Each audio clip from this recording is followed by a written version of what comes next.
미움은 우리를 가장 쉽게 사로잡지만 그로 인해 가장 고통받는 것도 우리 자신입니다. 누군가를 미워하면 상대가 아니라 내 마음이 먼저 불편해지고 화가 날 때마다 더 깊은 어둠 속으로 빠져듭니다. 하지만 미움을 내려놓는 것은 쉽지 않습니다. 그냥 잊어버려 라는 말처럼 간단한 것이 아니며 오히려 억지로 미움을 억누를수록 더 크게 자라나는 경우도 많습니다. 그래서 이 영상에서는 부처님의 선문답 질문을 통해 미움의 본질을 탐구하고 그로부터 자유로워지는 길을 함께 찾아보려 합니다. 이제 질문을 통해 사색해 봅시다. 답을 찾으려 하지 말고 질문과 함께 머물러 보세요. 그러다 보면 어느 순간 당신의 마음이 조금 가벼워질 수도 있습니다. 불꽃이 사라지면 그 열기는 어디로 가는가? 미움은 불꽃과 같고 우리의 마음은 그 불꽃이 타오르는 장작과 같다. 불꽃이 커질수록 장작은 더욱 빠르게 타들어가며 그 열기는 주변을 태우고 퍼져나간다. 하지만 불꽃을 끄고 나면 그 열기도 서서히 흩어지고 결국 사라진다. 미움 역시 계속해서 태우려 하면 더욱 커지고 내려놓으면 자연스럽게 사라진다. 불꽃을 끄기 위해서는 바람을 막거나 물을 부어야 하듯 미움도 내려놓기 위한 방법이 필요하다. 미움을 계속 품으면 내 안에서 불길이 타오르지만 내려놓으면 남은 열기도 점차 사라진다. 불꽃이 타오를 때는 그것이 강력한 것처럼 보이지만 결국 사라지게 되어 있다. 미움을 내려놓기 위한 첫 번째 방법은 그것을 계속 태울 것인지 꺼뜨릴 것인지 스스로 선택하는 것이다. 칼을 잡은 자는 누구를 먼저 벨 것인가? 칼을 들면 상대를 해치기 전에 먼저 자신의 손이 베인다. 미움은 날이 선 칼과 같고 그 칼을 쥔 사람은 자기 자신을 해칠 위험을 안고 있다. 우리는 종종 미움을 통해 상대를 변화시키려 하지만 결국 변화하는 것은 우리 자신뿐이다. 미움을 품을수록 그것은 내 안에서 날카로워지고 결국 그 칼은 나를 먼저 베기 시작한다. 하지만 칼을 내려놓을 때 그 날카로운 고통도 멈추고 자유로워질 수 있다.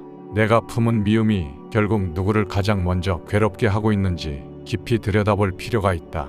나는 지금도 칼을 쥐고 있는가? 아니면 내려놓을 용기를 가질 것인가? 칼을 내려놓는 순간 상처가 멈춘다는 것을 기억해야 한다. 독을 품고도 해를 입지 않을 수 있는가? 미움은 독과 같아서 누구를 해치기 전에 먼저 내 안에 퍼진다. 독을 먹고 상대가 다치기를 바라는 것은 어리석은 일이다. 하지만 우리는 미움을 품으며 상대가 상처받기를 바란다. 결국 그 독은 나의 혈관을 타고 흐르고 나의 몸과 마음을 병들게 만든다. 독을 삼키면 그 독이 퍼지는 것은 피할 수 없는 이치다. 미움을 지속하는 것은 내 안의 독을 축적하는 것과 같다. 그러므로 미움을 내려놓는 것은 단순히 상대를 용서하는 것이 아니라 내 몸과 마음을 보호하는 길이기도 하다. 지금 내 안에 있는 감정이 독인지 아닌지 스스로에게 묻고 그것을 내려놓을 수 있는 용기를 가져야 한다. 강물은 바위를 어떻게 지나가는가? 강물은 바위를 밀어내려 하지 않고 자연스럽게 흐른다. 바위를 부수려고 하기보다는 그 옆을 지나가며 결국에는 바위를 매끄럽게 만든다. 어떤 미움은 억지로 없애려 할수록 더 커질 수도 있다. 바위를 치워야 강이 흐르는 것이 아니라 강이 흐르기 때문에 바위는 점차 닳아진다. 미움을 억지로 밀어내려 하기보다 자연스럽게 흘려보내야 한다. 강물처럼 우리의 마음도 자연스럽게 흘러가도록 두면 미움은 서서히 사라진다. 바위를 붙잡고 있으면 강물은 흐르지 못하지만 바위를 놓아주면 강물은 다시 흘러간다. 내 안의 미움이 지금 바위처럼 자리 잡고 있다면 그것을 없애려 애쓰기보다 흘려보낼 방법을 찾아야 한다. 두 손을 꽉 쥐면 무엇을 가질 수 있는가? 손을 꽉 쥐고 있으면 아무것도 잡을 수 없다. 미움을 붙잡고 있으면 그 자리에 평화가 들어올 공간이 없다. 손을 펼쳐야 다른 것을 잡을 수 있는 것처럼 미움을 내려놓아야 마음이 가벼워질 수 있다. 하지만 손을 펼치는 것이 쉽지 않듯 미움을 놓는 것도 쉽지 않다. 우리는 때때로 미움이 우리를 보호해 준다고 착각한다. 그러나 손을 펴는 연습을 하면 점차 쉬워지듯 미움을 내려놓는 것도 연습이 필요하다. 손을 열어야 바람이 들어오고 새로운 것을 잡을 수 있다. 나는 지금 손을 꽉 쥐고 있는가? 아니면 펼칠 준비가 되었는가? 물은 무엇을 비추는가? 고요한 물은 세상을 그대로 비추지만 흐트러진 물은 무엇도 온전히 담아내지 못한다. 우리의 마음도 평온할 때 세상을 있는 그대로 바라볼 수 있다. 하지만 미움과 분노가 가득하면 우리는 세상을 왜곡하여 본다. 물이 스스로를 흐트러뜨리면 맑은 하늘도 흐릿하게 보일 뿐이다. 미움을 품은 채 상대를 바라보면 우리는 상대를 있는 그대로 볼 수 없게 된다. 맑은 물이 되어야 세상을 올바르게 바라볼 수 있다. 지금 내 마음은 고요한 물인가? 아니면 흔들리고 있는가? 미움을 내려놓고 세상을 맑은 시선으로 바라볼 수 있을까? 무거운 돌을 등에 지고 강을 건널 수 있는가? 강을 건너기 위해서는 몸을 가볍게 해야 한다. 미움이라는 돌을 등에 짊어지고 있다면 우리는 쉽게 가라앉게 된다. 미움은 우리가 가야 할 길을 방해하는 짐이 될 뿐이다. 우리가 원하는 평온함과 자유로움은 미움을 내려놓아야 비로소 얻을 수 있다. 강을 건널 때 무거운 짐을 내려놓아야 더 멀리 갈 수 있다. 내려놓지 못하면 결국 물에 빠질 수밖에 없다. 나는 지금 무거운 돌을 내려놓을 준비가 되었는가? 가벼운 마음으로 강을 건너갈 수 있는가?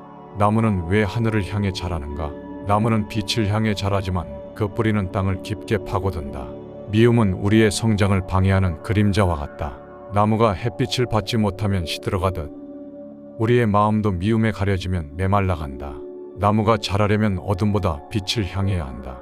미움을 내려놓을 때 우리는 더욱 성장할 수 있다. 나무처럼 위를 바라볼 때 우리는 더 넓은 세상을 보게 된다. 나는 지금 무엇을 향해 자라고 있는가? 미움이 아닌 빛을 향해 나아가고 있는가? 뜨거운 돌을 손에 쥐고 있다면 어떻게 해야 하는가? 손에 뜨거운 돌을 쥐고 있다면 우리는 본능적으로 그것을 내려놓는다. 하지만 미움은 그 돌과 같음에도 불구하고 우리는 쉽게 놓지 못한다. 손이 뜨거울수록 더 빨리 놓아야 하지만 미움에 사로잡힌 마음은 오히려 그 돌을 더 단단히 움켜쥔다. 손을 펴기만 하면 고통에서 벗어날 수 있는데도 우리는 때때로 그 뜨거운 돌을 오래 붙잡고 있는다. 미움을 내려놓는다는 것은 손을 펴는 것과 같다. 내가 계속해서 붙잡고 있는 것은 무엇인지 스스로 물어봐야 한다. 지금 내 손 안의 돌은 얼마나 뜨거운가? 나는 이제 그것을 내려놓을 준비가 되었는가? 바람은 왜 잡을 수 없는가? 바람은 손으로 잡을 수 없고 붙잡으려 하면 더욱 빠르게 지나가 버린다. 미움도 마찬가지로 붙잡으려 할수록 더 강하게 우리를 흔든다. 바람을 잡으려는 대신 그냥 흘려보낼 때 우리는 바람과 함께 부드럽게 머물 수 있다. 미움을 잡으려 하지 않는다면 그것은 자연스럽게 사라질 것이다. 미움은 결국 형태가 없는 감정일 뿐인데도 우리는 그것을 실체처럼 여겨 마음속 깊이 간직하려 한다. 하지만 손을 펴고 있으면 바람이 스쳐 지나가듯 미움도 놓아주면 결국 흐려진다. 나는 지금 미움을 움켜쥐고 있는가? 아니면 흘려보낼 준비가 되었는가? 바람처럼 미움도 가볍게 흘려보낼 수 있을까? 미움은 우리가 선택할 수 있는 감정이지만 그 감정을 내려놓는 것도 역시 우리의 선택입니다. 우리는 미움을 통해 상대를 바꾸려 하지만 결국 바뀌는 것은 우리 자신뿐입니다. 이제까지의 질문을 되새기며 내 안의 미움이 나를 어떻게 변화시키고 있는지 스스로에게 물어보세요. 미움을 놓아야 하는 이유를 깨닫고 그 방법을 찾아가는 과정이 중요합니다. 이 영상이 당신의 마음을 가볍게 만들어줄 수 있기를 바랍니다. 이제 당신의 차례입니다. 당신의 마음을 가장 움직인 부처님의 선문답을 댓글로 남겨주세요. 그리고 이 영상이 도움이 되었다면 좋아요와 구독, 공유를 통해 더 많은 사람들과 나누어 주세요. 미움에서 벗어나 평온한 마음으로 나아가는 길을 함께 걸어가기를 바랍니다.